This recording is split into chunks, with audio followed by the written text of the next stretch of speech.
Lesson 1. Not everyone will welcome truth. Jesus was just a child. He hadn't done anything yet, and still he was rejected. Not ignored, rejected. Herod didn't dismiss him, he feared him. Why? Because truth challenges control. Truth exposes things, and not everyone is ready for that.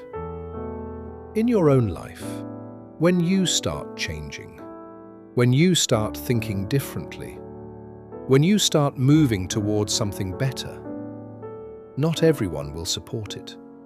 Some people will feel uncomfortable. Some may even push back. Not because you're wrong, but because change creates tension, step by step. Joseph never gets the full picture.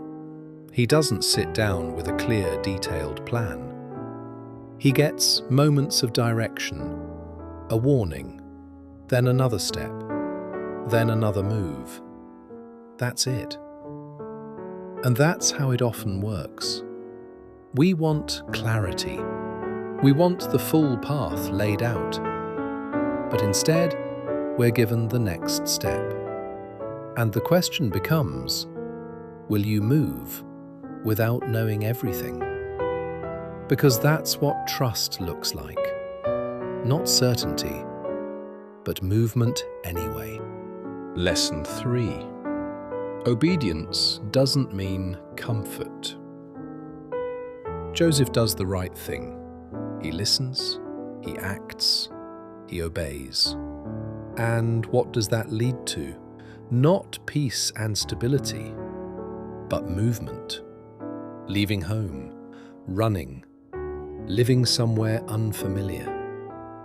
This is important because a lot of people believe if I do the right thing, life should feel easier. But this chapter shows something different. Doing the right thing doesn't always make life comfortable, but it does make it meaningful. There's a difference. This chapter shows us something powerful about Jesus Christ. From the very beginning, he enters a world that resists him, a world that misunderstands him, a world that even tries to destroy him. And yet, he still comes. He doesn't arrive in power, he arrives in vulnerability.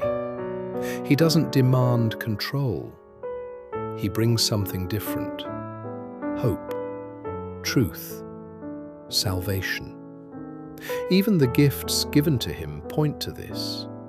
Gold represents a king, frankincense represents worship, and myrrh represents suffering. Before anything even begins, his purpose is already clear. He came into a broken world, not to avoid it, but to redeem it. Now take a moment. Go and read the full chapter for yourself.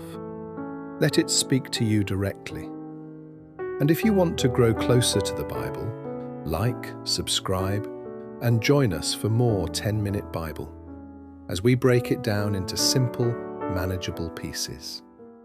Thank you for watching.